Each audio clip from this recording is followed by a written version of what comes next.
Okay, so I'm here at Grimsdyke in May 2024 for the Gilbert and Sullivan Society Centenary, and I'm very pleased to have with me Mr. David Mackie, who was the chorus master and associate conductor with the D'Oyly Carte Opera Company. So David, thank you very much for agreeing to chat to me. How long were you actually with the D'Oyly Carte for? Well, I joined the company in 1975 as its repetiteur in its centenary year, thinking that I had a job for life because it had been going for 100 years. Yes. And in fact, it only lasted for another 7 because it then closed in 1982. So I was there from 75 to 82, but as the repetiteur for 1 year, and then chorus master and associate conductor from 76 to 82. Right. So how did you actually go about getting the job? Yep. Well, I had been at university in Birmingham. I was actually doing research into Sullivan's songs. Right. Not the operas, not songs from the operas like, Take a Pair of Sparkling Eyes, say, for example, but all the other songs that he wrote. And as I say, I had been there for 3 years, and I knew that I had to get a job of some sort. But I had previously been to Glasgow University, and I was expecting, hopefully, to get a job in, say, further education, not school teaching. I had done 4 years of that, and I didn't like it. But I thought if I got some more qualifications, I might be able to get a job in further education, because I had also done extramural lecturing, which I found quite acceptable. So I was finishing off the amount of money I was going to get from the Scottish Education Department, doing this research at Birmingham University into Sullivan's songs, and knowing that I had to get a job of some sort at the end of it. So I'd written off to various companies, because by that time I'd done a lot of accompanying, and I thought being a repetiteur might be a job I could apply for as well. So I wrote to all the opera companies, and got replies from most of them, but more or less the same sort of reply, saying, "Thank you for your letter. We have no vacancies at the moment, but we'll put your name on our list." At least you got a reply. I got a reply from them. The only company that I didn't get a reply from was the D'Oyly Carte Opera Company. And I thought, well, they haven't bothered, so I'll just leave that. I wasn't even thinking of trying to get into D'Oyly Carte, even with the fact that I'd been doing Gilbert and songs by Sullivan. So it had gone into the background, as it were. So this last year, which was 74, 75, I was finishing off this money, and it was about July or August. I was sitting in the library at Birmingham University, wondering, what am I going to do? This money's going to run out at the end of the month. And the librarian, I heard the phone ringing in the librarian's office. And he came out and said to me, "It's for you." I thought, oh, that's rather odd. Nobody ever rings me at the university. So I went through, picked up the phone. Yes. This is Royston Nash from the D'Oyly Carte Opera Company. I thought, oh, good heavens. He said, "Now, you did write to us some time ago, but we didn't reply because we didn't have a vacancy. But one has come up rather unexpectedly. Are you still interested?" I thought, well, that's incredible. I said, yes, of course. He said, well, when could you start? I said, well, more or less immediately. And I think that was a Friday afternoon I got this phone call. So he said, well, could you come down for an audition next week? So I went down the following Wednesday, I think it was. And the company was at that time playing in the Royal Festival Hall, I think, was it? Yes. Well, it happened to be a yeoman performance that was on that day. And two shows, the matinee and the evening. So they saw me between the 2 shows, and Royston, and I think probably the then chorus master Glyn Hale, and Jimmy Marsland, who was the assistant producer. And they gave me a score of Iolanthe and said, "Could you just play something from that?" Well, in fact, they gave me the opening chorus and said, "And can you sing as well?" Said, well, of course, it's the ladies' chorus. Yes. Anyway, I struggled through that, and they said, "Yes, now, if we took you on, you do realise you'd be touring all the time, you'd be on the road all the time." I said, "Yes, well, that wouldn't worry me at all." He said, well, we might have someone else to see as well. I thought, oh, typical. Never mind. He said, go back to Birmingham and we'll ring you again. Then think about it and see if you'd still be interested. So I went back thinking, yes, please, that's wonderful. So a couple of days later, I think he rang up and said, well, have you thought about it? I said, yes. Are you still interested? Yes. Well, when can you start? Can you start next Monday? I said, yes. So I literally just had to drop everything and go down and start being the repetiteur. But they had someone else, a chap, Stuart Nash, I think his name was, no relation to Royston Nash, but he was a pianist they used in London. And he effectively played for these rehearsals for this first week, and I just stood there taking it all in. And that's how it started. Wow. Yeah. Right. So then when did you actually start going into the pit, waving your arms around? That was only when I was promoted to chorus master. And that was because Glyn Hale left after a year. Again, I wasn't expecting that. But I'd been the repetiteur for a year, and the repetiteur didn't do any playing. In fact, while during that first year, we were up in Newcastle, I think it was, and Glyn Hale got shingles, and he couldn't do anything. He couldn't help Royston do the shows because the chorus master used to conduct essentially the 2 matinees. We did 8 shows a week, so it was quite enough for the conductor to do the 6 evening shows. And the assistant would do the 2 matinees, and by doing them over and over and over again, by law of averages, you find you'd have conducted all of them at some point. So that was a useful experience. And of course, when Glyn couldn't do it, Royston had to do all 8 shows. And I couldn't. I was standing there thinking, well, I wish I could help you. But he said, well, you can't, But I'd had virtually no experience of them anyway. But I just couldn't do it. So he had to do all 8 shows. But and then Glyn left at the end of that year. And that 74, 75, 75, 76, it must be, yes. Because I started in 76. And so that was just wonderful. Right. Yeah. On the afternoon of the 27th of February 1982, the D'Oyly Carte gave their last public performance. It was HMS Pinafore. David, you had the honour of conducting that last performance. Would you like to talk to us about it? Well, yes. Again, you see, it was because normally I did the matinees. Now, I did nothing in the evening for the last night, because by that time we had 2 conductors. Not Royston, he had left. We had Fraser Goulding. Fraser Goulding and Sandy Farris. Yes. So and there was such a preparation for this concert in the evening, and wondering how we're going to get all this right, and they just said to me, "Oh, you do the matinee as usual." See, without, I think, really thinking about it, that this was of interest, or would be of interest to people. This is the last complete performance by the company, so one or other of the music directors really ought to have done it, not the assistant. But I was just told, yes, go in and do it as usual.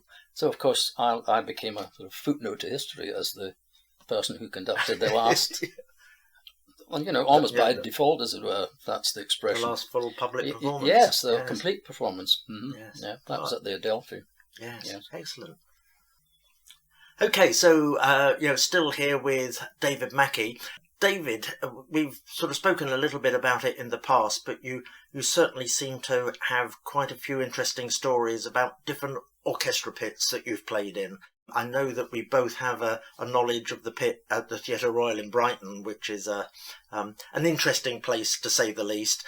You might wish to say a few words about the pit in Brighton and any other orchestra pits of renown throughout the country, or in fact the world. Well, I'm glad you can corroborate anything I say about Brighton. You might be thinking that I'm making this up. But I don't know if it's been changed in recent years, but when I did my first show there, it was very difficult because it was very deep, and half of it went under the stage. Correct. Now, I'm not tall, but even Royston Nash, who must have been 5'10" at least, I would think, even for him it was too deep. So if you stood on the floor of the pit to conduct, half of the orchestra, as I say, were under the stage, so they could see you, but you couldn't see the stage. So you had to be quite high up, so there was a very large podium that you stood on. You basically had to climb up onto it so that you could see over the stage, but then you couldn't see all the people at the back of the pit. So you had to conduct like this. Conduct the band there and the orchestra like that. Now that was my very first show. Really? Yes. So the worst possible pit to have to go into. But they said to me, now look, we don't have any spare time to rehearse the show with somebody who's doing it for the first time. You just have to go in and hope for the best, as it were. But you've been with us for a year and you probably know the repertoire inside out, so it should be all right. But we'll give you the Mikado because it's the one we do most and it's the one that's least likely to go wrong. So there I was doing my very first show in this really very difficult pit. So that was the first one. So, correct me if I'm wrong, but you had a band of musicians with you that toured with you. Yes, we did. So, yes. Yeah, at least you were working with... Yes, but people who... Yes, that's right, who, yes. Yes, as it. well as the people on stage, they also knew the pieces, you see. Yes, but it was quite frightening to have to do that with no rehearsal. Yes. Because we were limited by sessions.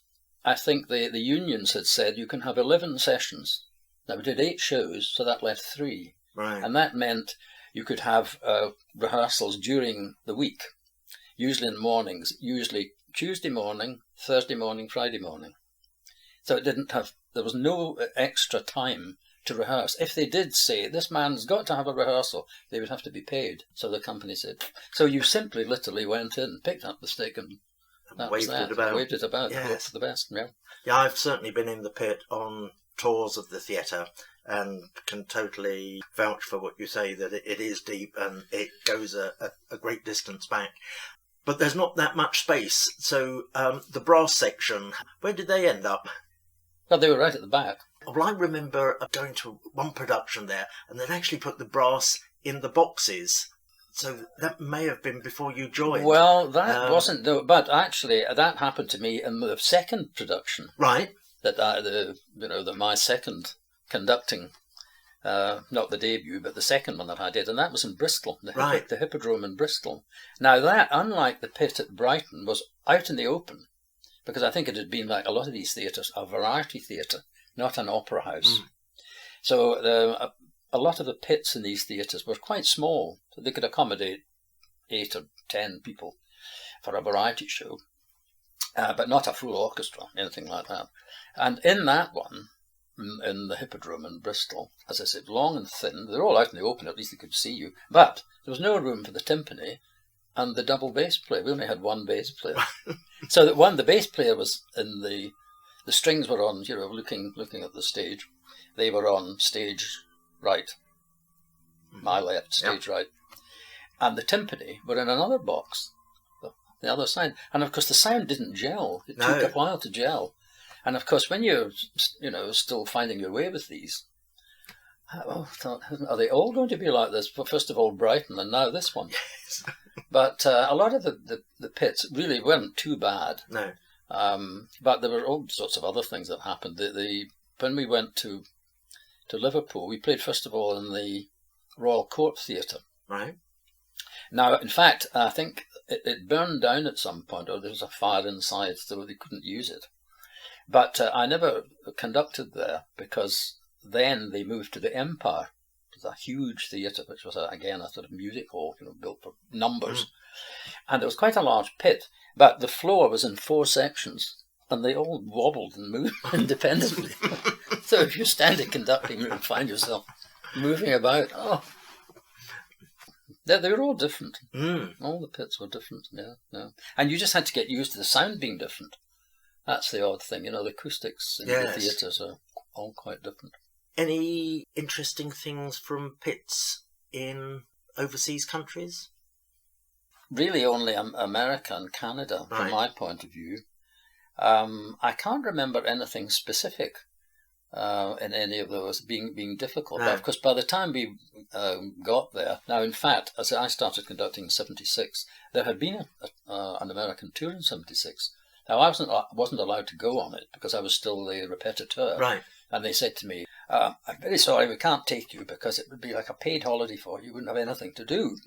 thought, well, that's it, my brief career with the D'Oyly Carte over. And then they said, but we'd like you to come back. Now, I don't know whether they knew at that time that Glyn Hale was going to leave, and they were going to offer me the chorus master job. Anyway, I did get the chorus master job, and then to my amazement, there was the second tour of America, just 2 years later in 78, which of course I went on.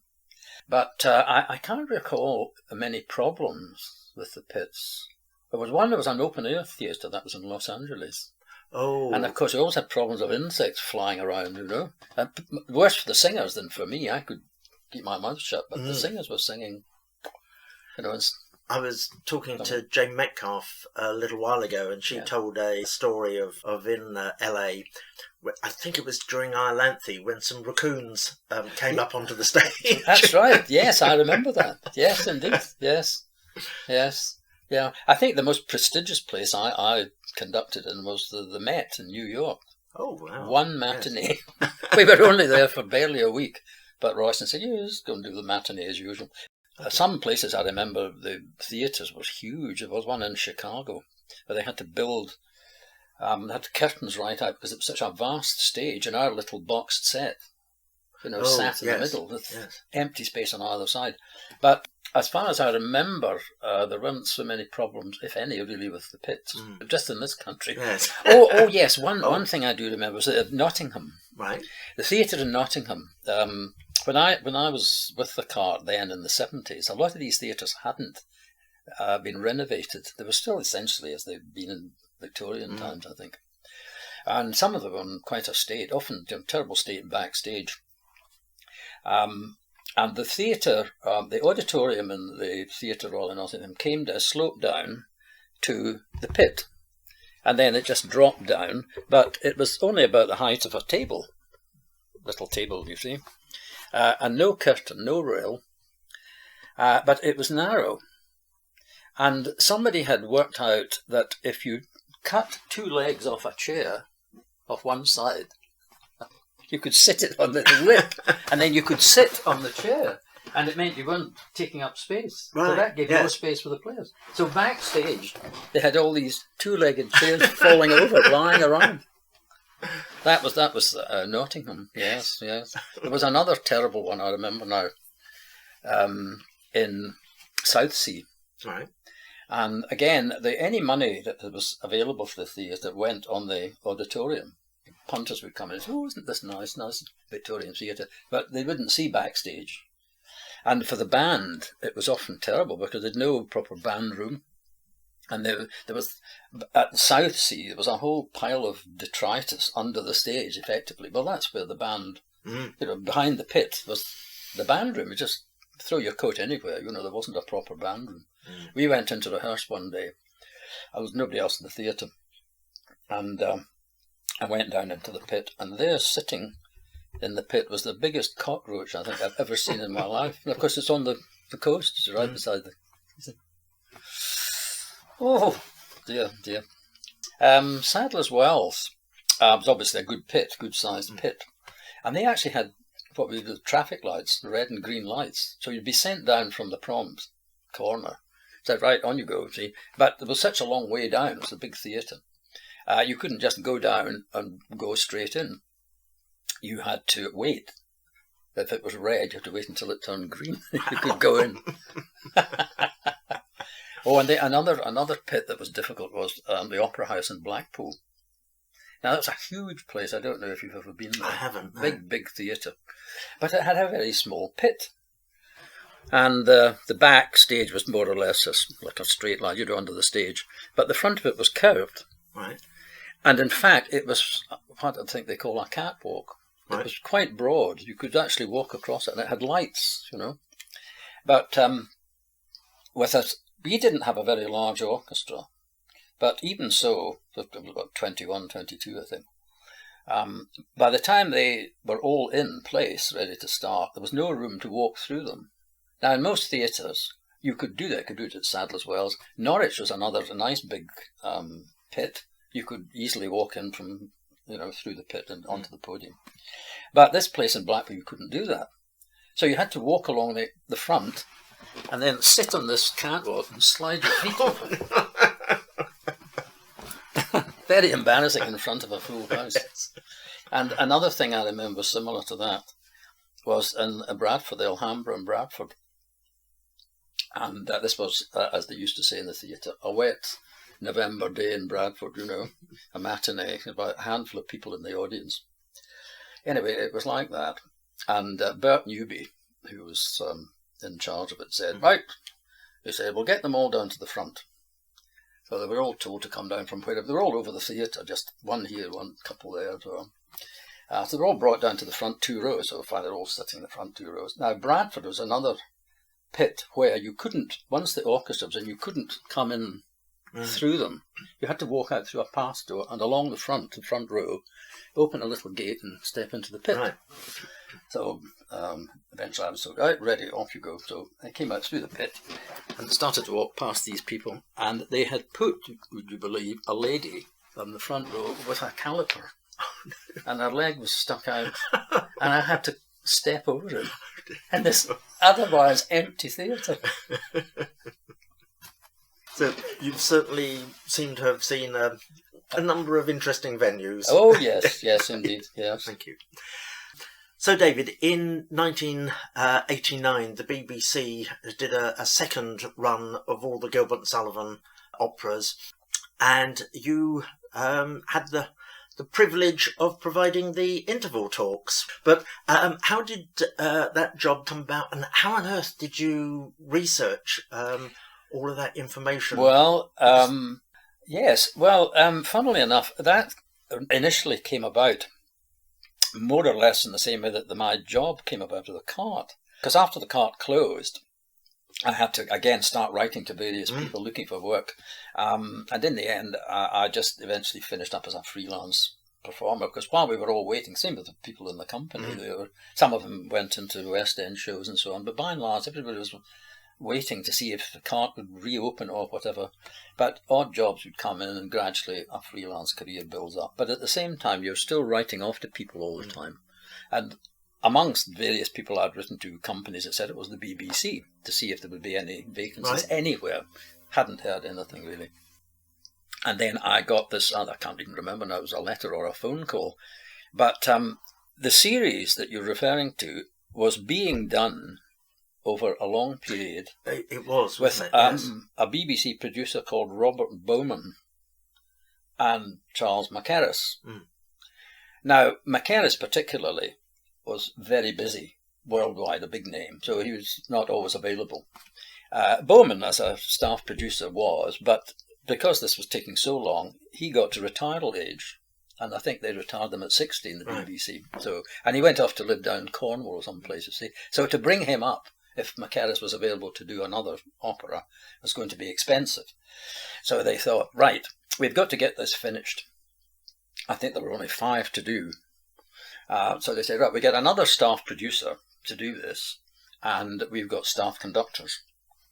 They chose this chap called Tim MacDonald, one of the staff producers, and they had two of the conductors, Ashley Lawrence and Barry Wordsworth. They were going to split the 5 between them. In fact, I think Ashley Lawrence only did one. Was it Iolanthe or Patience, one or other? I can't remember. And Barry Wordsworth did the other 4. But I think Sorcerer, Iolanthe, Patience, and the last 2, Utopia and the Grand Duke, still had to be done. Anyway, Tim MacDonald said, oh yes, I'm quite happy to take this on. But he said, I'd like somebody to help me, somebody who knows something about these pieces.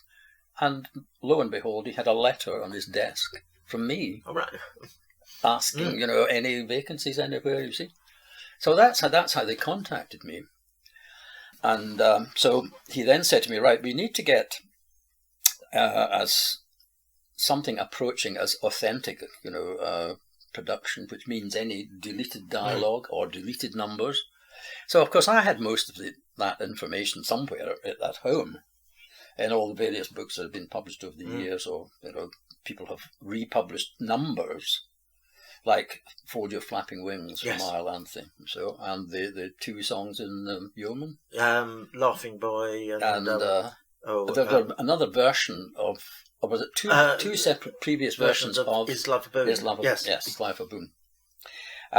So that all had to be, you know, brought to the surface, and I didn't deal quite so much with the dialogue, but it was mainly on the musical side.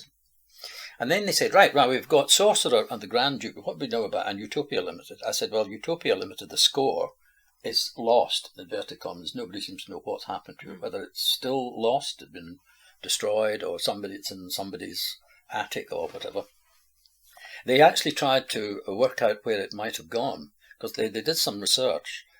I said, well, I happen to know that the Grand Duke and the Sorcerer, the full scores are owned by a man called John Wolfson, whom I know in New York. Oh, they'll send you out there. So they sent me out to New York. So you didn't get a free holiday with the D'Oyly Carte, but you got one through the BBC. Yeah, well, effectively, yes. So, and they'd contacted John Wolfson and said, look, we're very interested in this, and of course you'll get credit, etc., etc. Oh, yes, he said, that's fine, send him out. So I did that, and I saw these two scores, you see, and I said, oh, in fact, I found a recit in Sorcerer that nobody seemed to know about. A little section just at the beginning. It's halfway through. Was it with Constance and yes, Mrs. Parker? That's right. Yes. There's a section missing from the vocal scores. It's not even in the earliest. A lot of these early vocal scores had things like "Fold Your Flapping Wings," which were taken out. But this little bit of recit was there. I said, "Whoa, here's something interesting." You see, so we put that in, and there were odd things that had been cut. Often just little passages, like maybe a little play out of a number, things like that. I can't remember all the actual details, but so things like that were all put in, and any dialogue. And I think they were all recorded in that theatre, the Golders Green Hippodrome, which became part of the BBC. Yes. They used it as a studio, effectively. So that's how that all came about. And then they said to me, having done all this work, I thought, oh, just backstage, you see. And then he said to me one day, right, this is Tim MacDonald. He said, right, we've got all this, we're just about ready to go. And I said, we need some interval talks. Could you do them? I said, well, yes. Yes, I mean, I've got a lot of this information here. And I thought he meant, can you write them? But he meant, can you actually deliver them? I said, well, yes, all right, yes. So that's how that came about. And these were recorded in the basement of the main old building. All right. At the top of, is it Regent Street? Yes. Yes. Around Portland Place. Yes. And in the bowels of the earth there, of course, you've got umpteen underground lines. So anyway, when I went into this little booth, I had headphones on, you see, and he was halfway down the hall. And then they said, right, when you see a green light, just start talking. They said, and if there's a problem, just stop, don't worry, we'll say to you, go back 2 lines or whatever. Anyway, I started off, and then the next thing I heard this rumble of a train. I thought, panic. See, I kept talking, and then eventually I just stopped. Oh, God. Okay, and then this voice came to, right, all right, just go back to such and such a line. I thought, so we went on like this all the time, and I thought, this is going to sound appalling, But of course, they are the best equipment. Yes. And it's seamless. Yeah. You wouldn't know. But that's how they were recorded. And I was amazed that they'd just let me do it. You must have thought my voice would sound all right. Yes. Because I had no audition or anything like that. When you think how hard it is for people to get into jobs like that, to audition against umpteen other people and so on. But maybe he thought, well, he knows all this stuff, he'll know what he's talking about.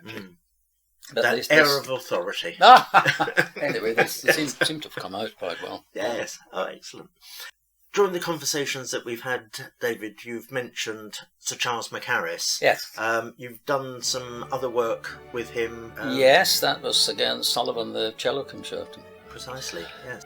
Well, I knew that Sullivan had written a cello concerto, and I also knew that it had been destroyed, that it had never been published. But the manuscripts called band parts were for hire at chapels. And I knew there had been a very serious fire at chapels in 1964, I think. And a vast amount of music, including that, and whatever else they had, just had all gone up in smoke. But Charles Mackerras had made his name with Pineapple Paul. Yes. In 1951 it came out. Now it was all ready for the end of the copyright, which was 1950, 50 years after Sullivan's death. Yes. 51, it was ready to go. So, oh, great, this young conductor from Australia, and we've done very well with that. So he then thought, right, well, yes, I've done that. And he played in the oboe, I think, when he was in Australia, in orchestras when he was younger. So he knew all these things, all the tunes, etc. So that's really what made his name. And then, because of this, he thought, well, what else did Sullivan write? So he then discovered this cello concerto, which was still there in chapels. So he actually took it out, and it was performed in about 53, I think. But of course, in those days, very few people had, home tape recording, and most people who knew anything about Sullivan only knew Gilbert and Sullivan. Yes. So there wasn't any, like today, a Sullivan Society would be, or even members of the Gilbert and Sullivan Society might be interested in it, but take a recording. You couldn't do that then. So, of course, they thought that was it, you see. Anyway, I knew that a copy of the cello part had been made and was in the Pierpont Morgan Library in New York.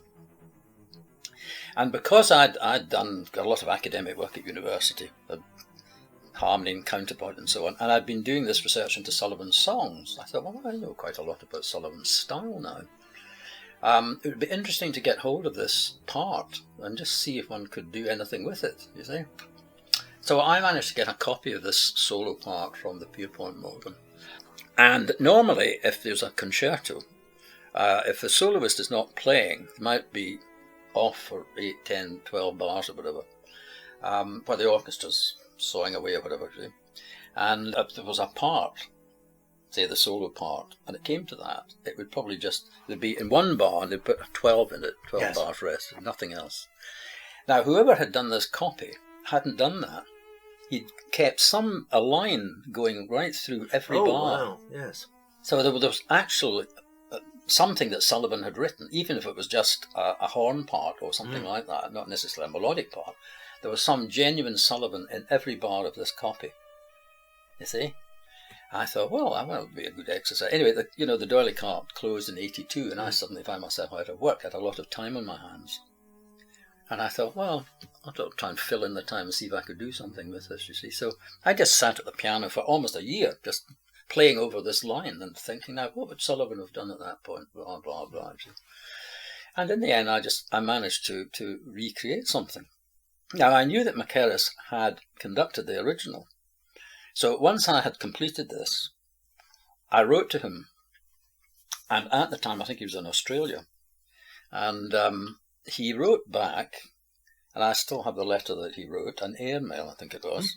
And he said, that's very interesting that you've done this. He said, you know that I conducted it. And I've often been asked myself if I could attempt to reconstruct it. But he said, I've never had time. I said, I'd be interested in seeing this, you see. But I think the next thing that happened was I then got a communication from Weinberger's, the publishers, who had I don't think they published Pineapple Pop, they'd done something else that Mackerras had done. Right. That's another, that Verdi, he did something similar with music of Verdi to Pineapple Paul, it's a ballet suite, something like that. So Weinberger said to me, we understand you've done this, you see, we'd be interested in seeing it. I thought, wow. So I took it along to Weinberger's and I played through what I'd done, you see, and they said, yes, well, that's very interesting. And either at that time or slightly later, again, I can't remember, they said, now, we'd be interested in publishing this, but we do want Sir Charles Mackerras to be involved in this because he conducted the original, and if he wanted to make any changes to what you've done, that would have to be the arrangement. I said, well, yes, all right, that's quite understandable. So that is how it happened. So I gave Mackerras the score that I had produced, and he made changes. Now, the published score is a combination, effectively, of two things. It's almost impossible to work. I mean, I could tell you I've got all my original scores. I could show you what I wrote and what he'd changed. But it was published as a reconstruction by David Mackie and Charles Mackerras, or sometimes it was printed Charles Mackerras and David Mackie. And that's how that came about. Fascinating. Well, thank you so much for sharing that. People always ask about funny things that happened. Now, not but Pitt. I mean, obviously, sometimes I was conducting shows, saying that something would happen. Sometimes I was just standing in the wings. Because we were on tour all the time, even if I wasn't conducting an evening show, although a lot of the shows have offstage choruses, so somebody had to do them. And, well, in fact, that was really just my first year as a repetiteur. But even as chorus master, I still felt that even if the repetiteur was conducting the offstage chorus, but I just had to be in the theatre. I couldn't sit in digs in some town I didn't know. So I would see things from the wings sometimes. Sometimes I'd see them from the pit. Now, two that I remember were both actually from the wings. And one that I'm sure had been told many times was Patience, when the dragoons were marching on. And one of the dragoons, his heels got caught. Now, the costumes that they had, the boots were real boots, real spurs. Right. And they were told, any newcomer was told, now, march with your feet apart.